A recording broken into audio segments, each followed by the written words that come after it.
Assalamualaikum warahmatullahi wabarakatuh.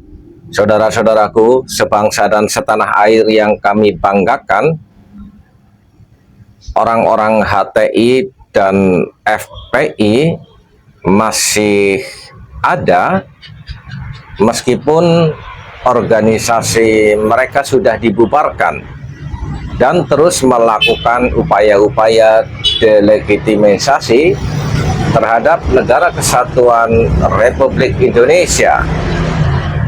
Bisa kita berkaca dari kegaduhan dalam tanda petik ijazah palsu Bapak Jokowi, Presiden Republik Indonesia ke-7.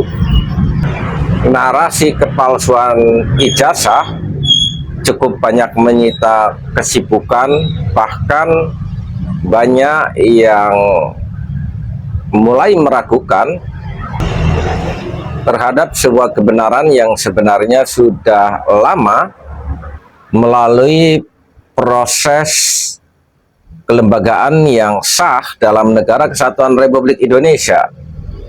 Bapak Jokowi 2 kali mendaftarkan diri sebagai wali kota dan menang, menjadi gubernur DKI, menjadi Presiden Republik Indonesia ke-7 2 periode, dan tahapan-tahapan tentang data dirinya sudah terverifikasi melalui 2 lembaga resmi, yaitu KPU dan Panwas. Bahkan sebelumnya secara internal sudah melalui seleksi di partai yang pada saat itu mengusulkan Bapak Jokowi, yang pada waktu itu masuk dalam kontestasi perhelatan politik. Jadi tidak sesederhana sekedar ada tuntutan transparansi masyarakat terhadap seorang sosok Jokowi. Jauh lebih efek yang sedang dibangun bisa jadi mendelegitimasi terhadap lembaga-lembaga yang diakui secara resmi oleh undang-undang yang berlaku di Negara Kesatuan Republik Indonesia. Bahkan baru-baru ini hal yang sudah diumumkan oleh Bareskrim terkait persoalan ini dengan melalui proses yang sangat panjang pun masih tidak diakui sebagai suatu hal yang kredibel. Jadi ini yang perlu kita cermati bersama, tidak sekedar kegaduhan tentang urusan personality, tapi ini jauh dari bagian gerakan delegitimasi terhadap Negara Kesatuan Republik Indonesia dengan azas Pancasila. Bagaimana lembaga-lembaga resmi juga terbangun di tengah masyarakat sebuah ketidakpercayaan dengan kegaduhan kasus dalam tanda petik ijazah palsu Bapak Jokowi, Presiden Republik Indonesia ke-7. Ini diperparah dengan kolaborasi kepentingan-kepentingan politik kelompok maupun personal untuk menghancurkan dalam tanda petik kekuatan politik Jokowi dan ke depan mungkin Gibran, dengan selalu menarasikan seolah-olah Jokowi sebagai orang yang memalsukan data dirinya, maka pada akhirnya juga akan terbangun persepsi seolah Jokowi dan keluarganya bukan orang baik.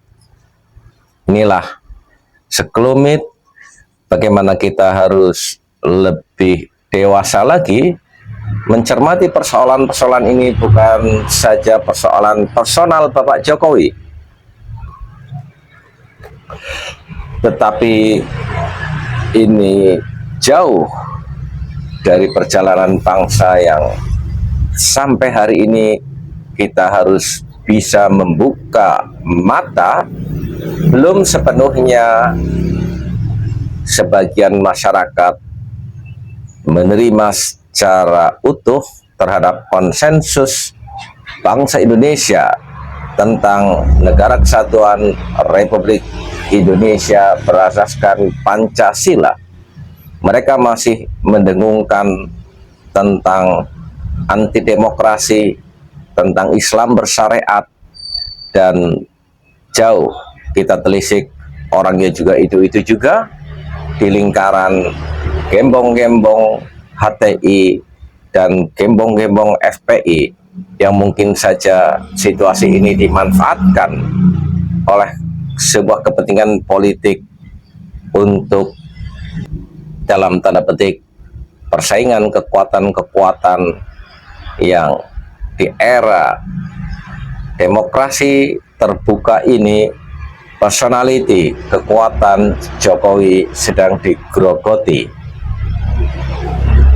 Terlepas itu semua, mari kita tetap konsisten dengan apa yang sudah diwariskan oleh leluhur kita tentang Negara Kesatuan Republik Indonesia, dan berani melawan terhadap anasir-anasir, terhadap kelompok-kelompok yang terindikasikan akan mendelegitimasi terhadap konsensus nasional ini. Bersiaplah. Walafu minkum. Wassalamualaikum warahmatullahi wabarakatuh.